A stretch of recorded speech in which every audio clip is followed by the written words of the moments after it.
উপায় নাই, কারণ সবারই ছুটি থাকে, সবাই চিন্তা করে যে হুজুর একটু দেখে আসি।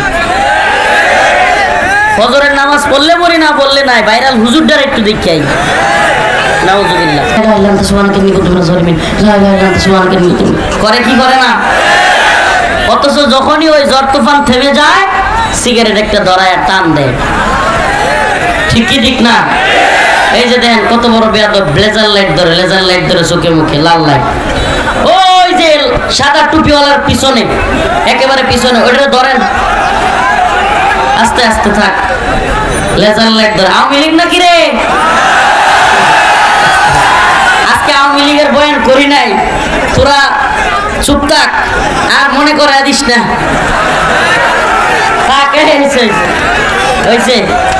হয়েছে, এদের কোনো অনুশোচনা নাই। এরা এতগুলো ছাত্ররে মারছে, এতগুলো আলেমকে জেলে নিছে, রিমান্ডে নিছে, এদেশের মানুষকে গুলি করে, নির্যাতন করে, যা তা করছে। মাদ্রাসার ছাত্র, স্কুলের ছাত্র, এদেরকে গুলি করে হত্যা করেছে। ওই দিন এক আওয়ামী লীগকে ধরছি, কথা কইছি, কয় না এটা আমাদের নেত্রী বা আওয়ামী লীগ করে নাই, এগুলো করছে হইলো ভিন্ন কেউ, গোয়েন্দা সংস্থার লোক, আমেরিকা, যাতে করে হাসিনার পতন ঘটানো যায় দ্রুত। পরে আমি কইলাম, তাইলে যারা মারছে কিছু তো ছবিও ছিল কিছু পুলিশের, তাইলে ওই পুলিশগুলোর কি আপনার হাসিনা দইরা শাস্তি দিছিল? না, এটা তো ঠিকই। যদি শাস্তি দিত তাইলে না বুঝতাম যে হ্যাঁ মারে নাই। একটা পুলিশরাও যদি দইরা সে ক্ষমতায় থাকতে শাস্তি দিত, যায় তুমি ছাত্ররা মারলা কেন, তুমি বরখাস্ত, তাই জেলে দাও, একটা পুলিশরাও জেলে দিত, তাইলে বোঝা যাইতো যে সে মারার পক্ষে। হ্যাঁ তো জানে মার মার, আমি কয়ে দিছি। পাবলিক, আল্লাহ আল্লাহ মাফ করুন, দায়িত্ব রাজনীতি বয়ান করতাম না, ভালো লাগে না এগুলো। আখিরাতের বয়ান করি, শুনেন, এইগুলি ভালো লাগে না ভাই। আখিরাতের বয়ান করি। এই দুনিয়া, এই তথাকথিত রাজনীতি, এগুলো যেই না তারা করে, বিশ্বাস করবেন কিনা, এরা সামনে এক অভিনয়ের জিন্দিগি লালন করে।